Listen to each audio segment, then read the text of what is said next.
Interface Video, in cooperation with Fairfield Federal, presents Fairfield Today.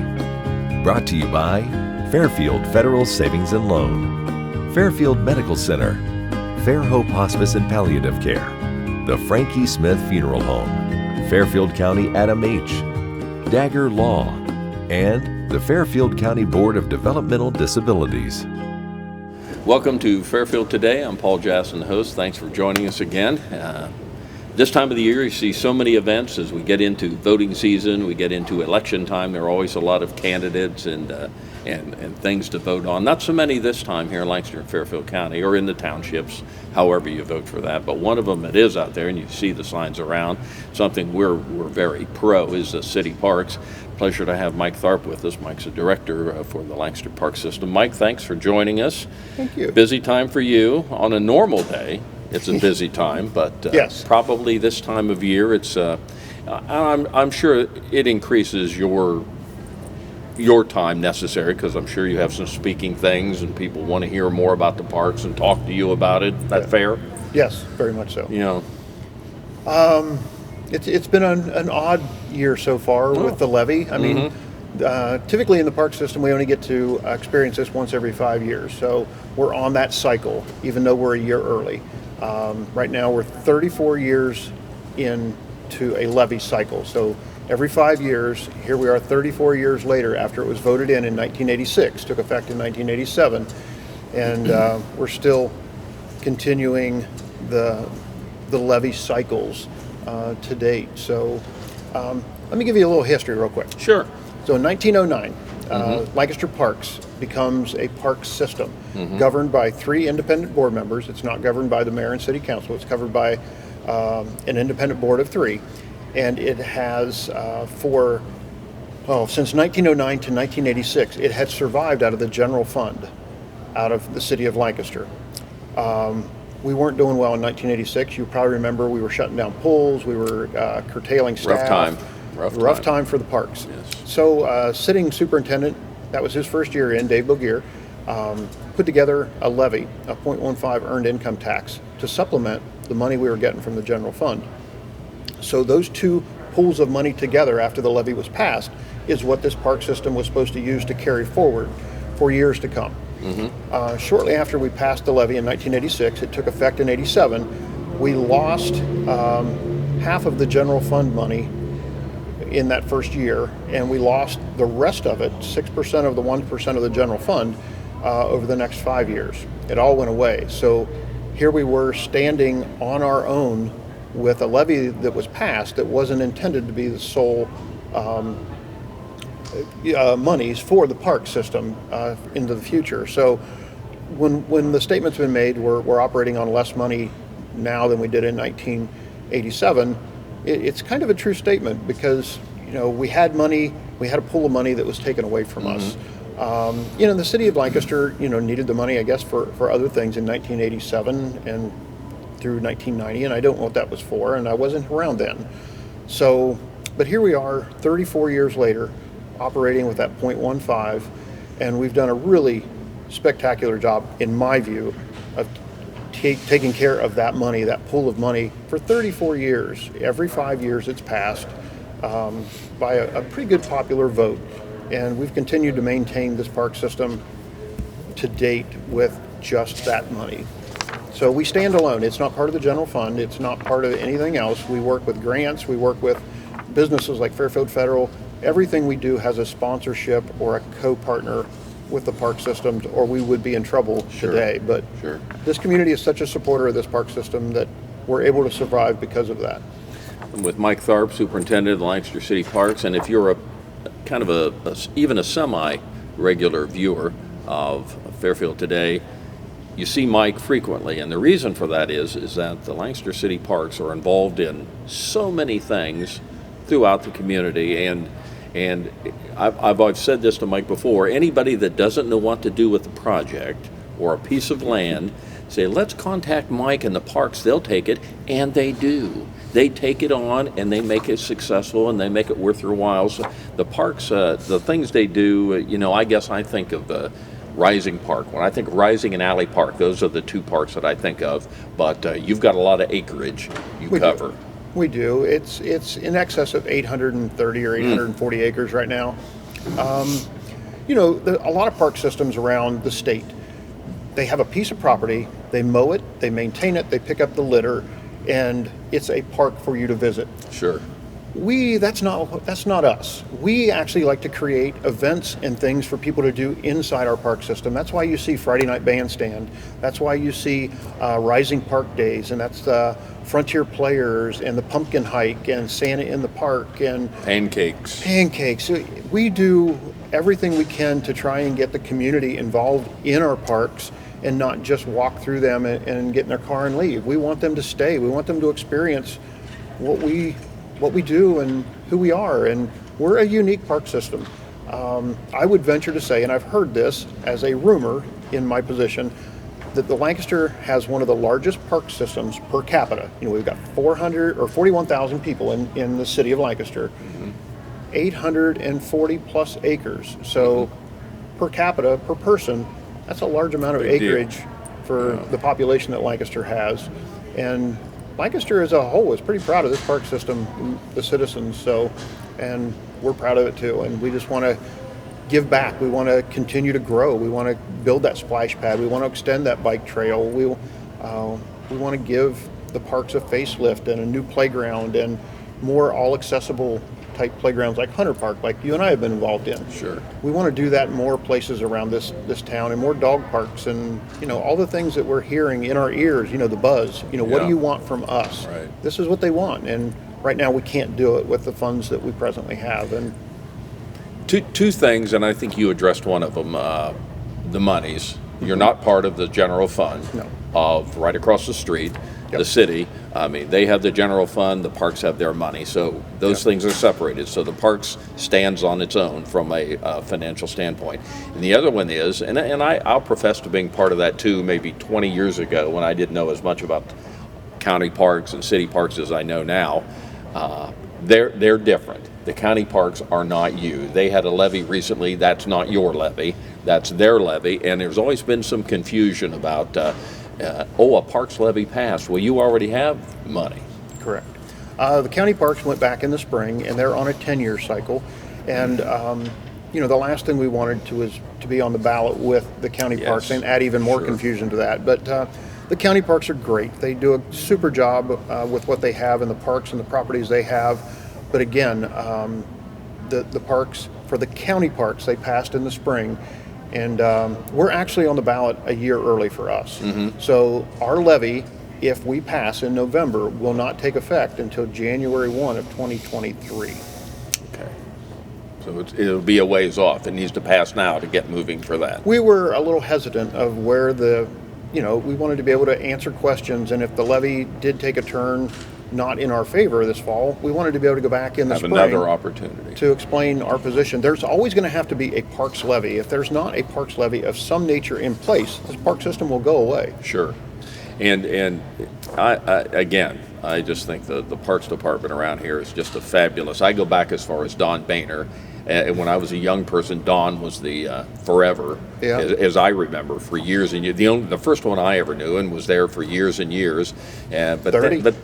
But then I only used what they called the clay courts. I thought they were dirt back in those days, but I used a tennis course in Rising Park, and that was pretty much the only park I'd used. A little bit over there at Talmadge where they had tennis courts set up back then. A little bit of that because I played a lot of tennis in those days when I was just out of high school and out of the Army. But the parks have changed. It's a much bigger deal. And again, and I think Mike has hit on that, a much more family and Fairfield County people friendly now. Not that they weren't before, but it's much more whatever the people need, that's what you have tried to provide.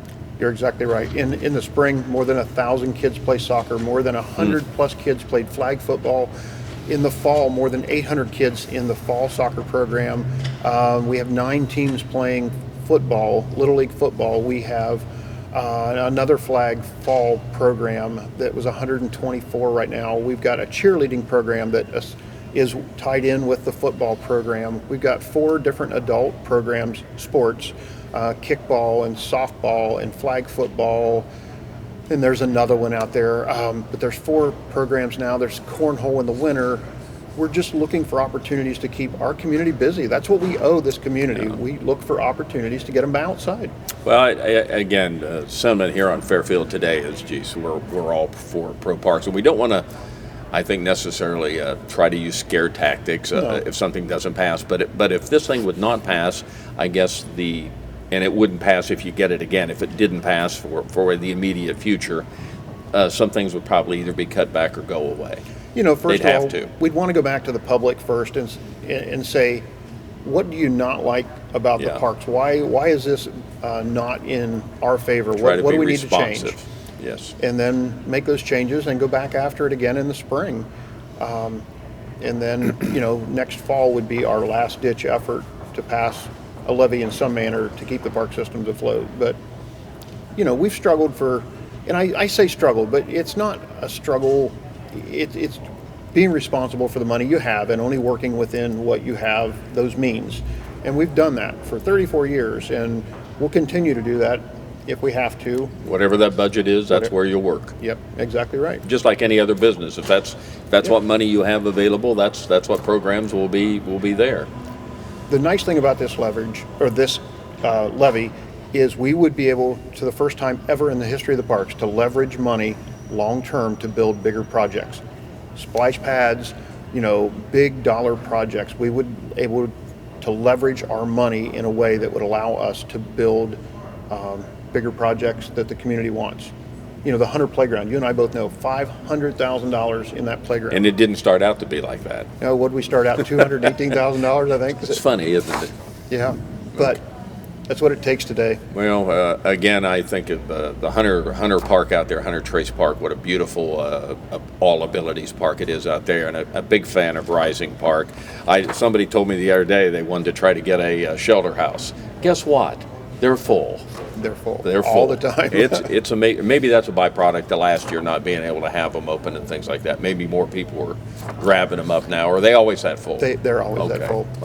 They're busy. It's an iconic park. You know that. Disc golf out there at the Keller Kern and Eagles Nest. Both. It's amazing. The beautiful building down there at Alley Park. It's fabulous. The baseball fields, the soccer out east from here. I mean, hiking trails. You just can't hardly see a place around town where the parks aren't involved. And I think you and your employees do a great job. So thanks for what you do, and we're certainly pulling for you here on the levy. So anything we can do to help that. Great job. Thank you. Mike Tharp with the Lancaster City Parks, November 2nd coming up on that big levy. So we're thankful for Mike for being here with us today on Fairfield Today.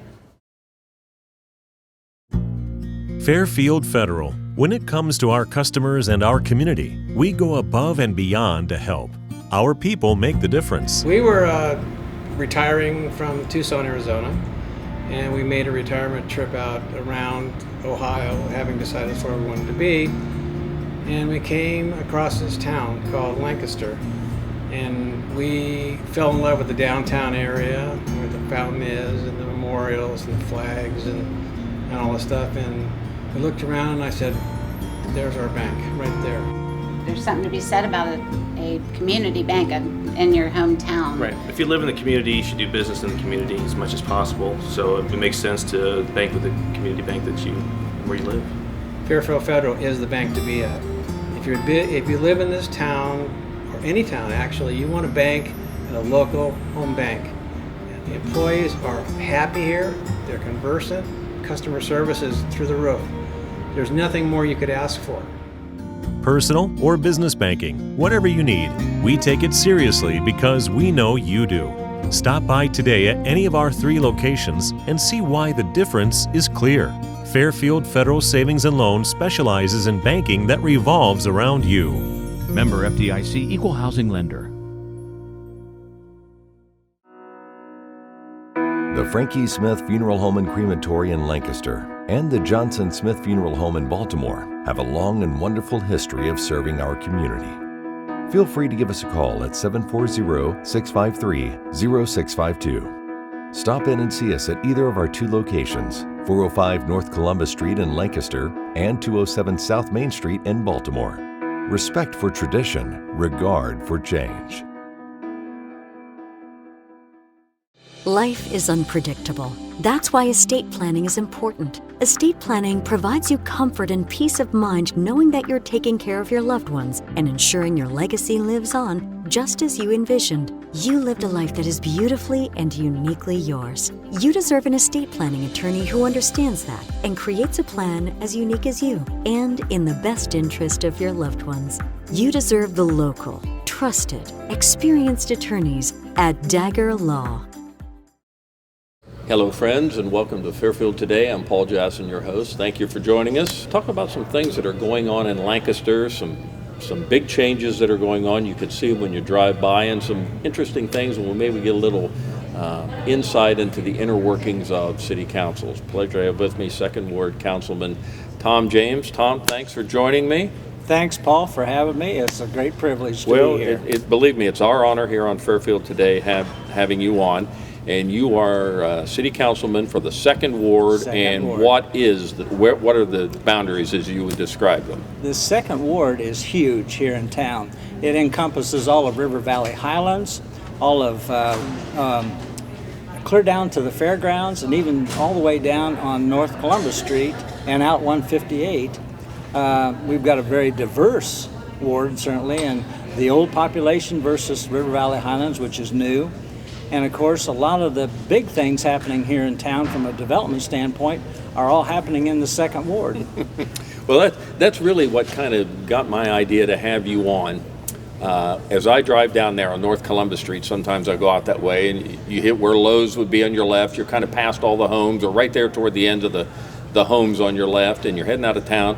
What I remember is Cy Fulton's place. When I was a kid, it's Cy Fulton. Of course, Fulton Field, everybody knows that. And what a major player he was in town. But that's turned over a couple times, and it's really turned over now.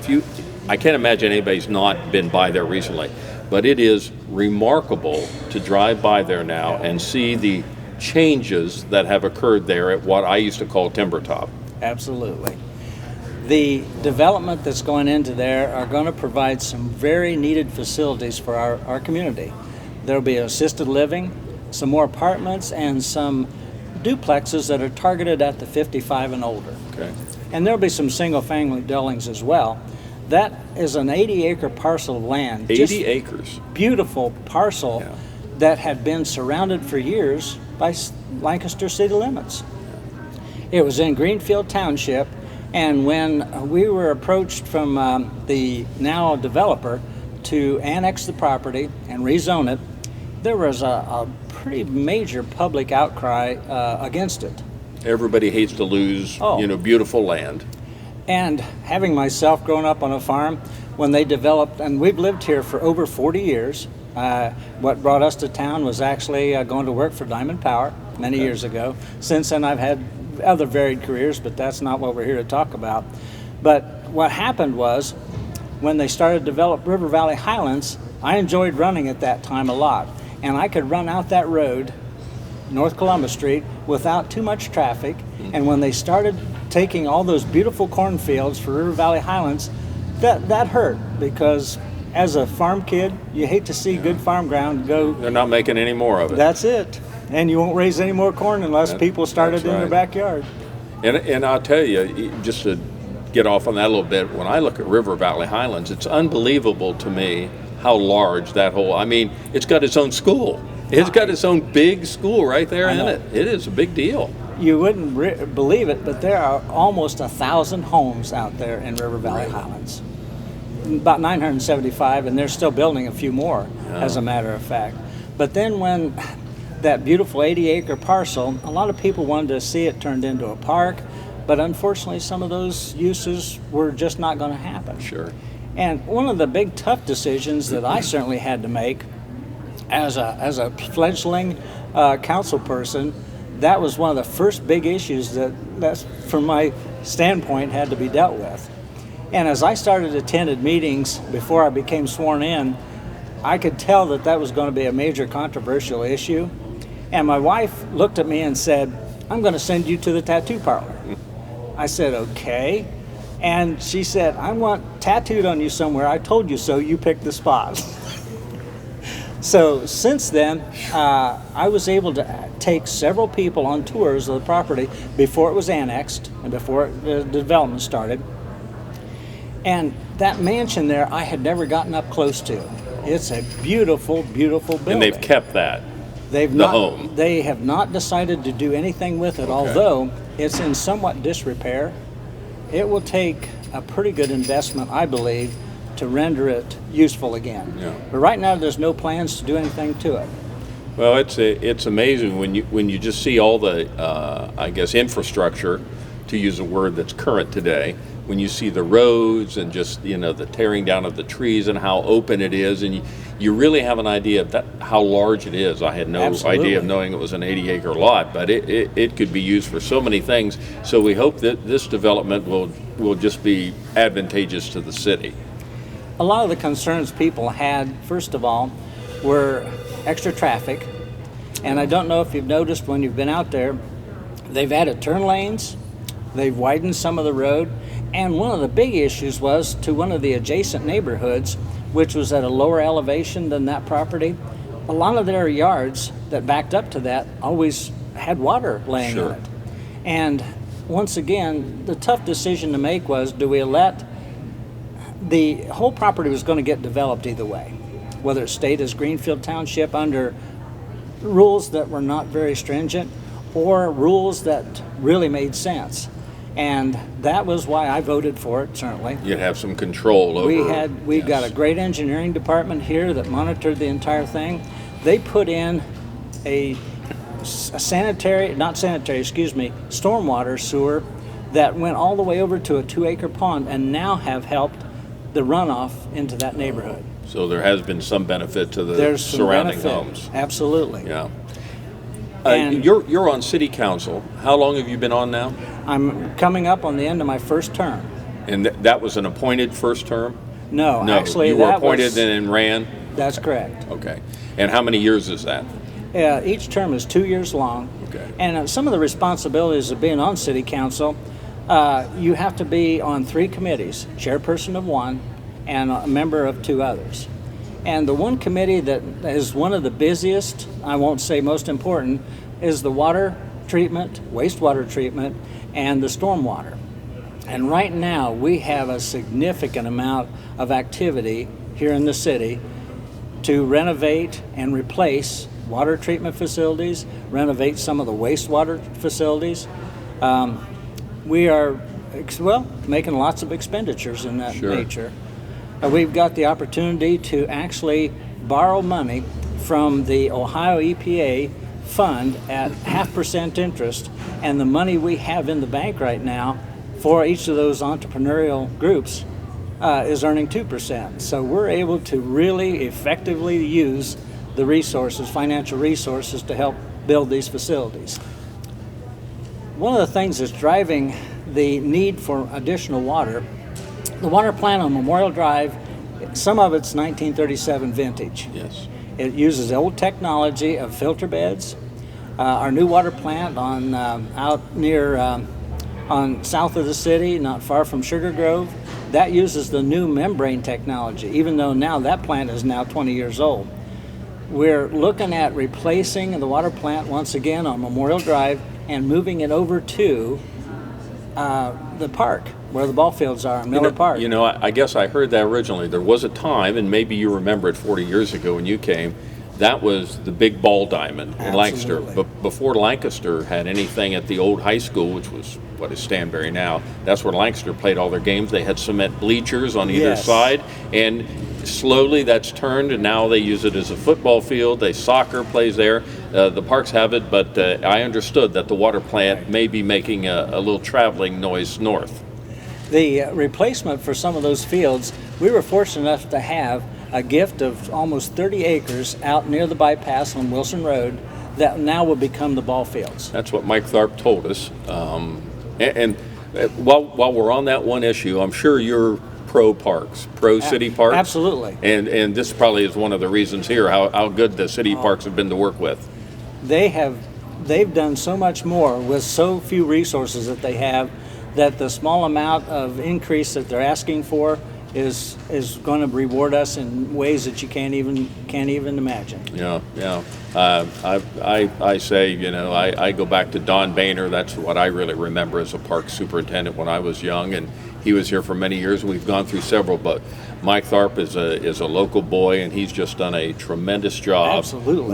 With again, a smaller staff, perhaps a limited budget. You only have what you have. Right. But it seems like anytime anybody in the city or county doesn't know what to do anything, they say, Mike Tharp, would you take this over? And he always says yes.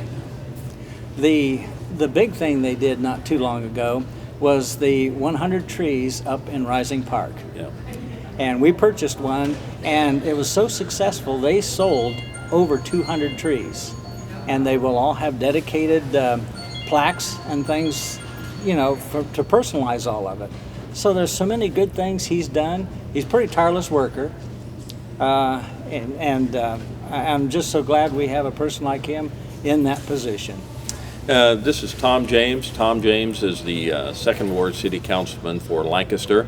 And you've been on several years now, and we've got a few minutes yet. I'm sure it's a steep learning curve when you get on there. So now you're already on the area out there with Timber Top, so you've got had a lot going on for that for a number of years now. And then the water and the sanitation and everything. I imagine you've spent some evenings doing a little extracurricular.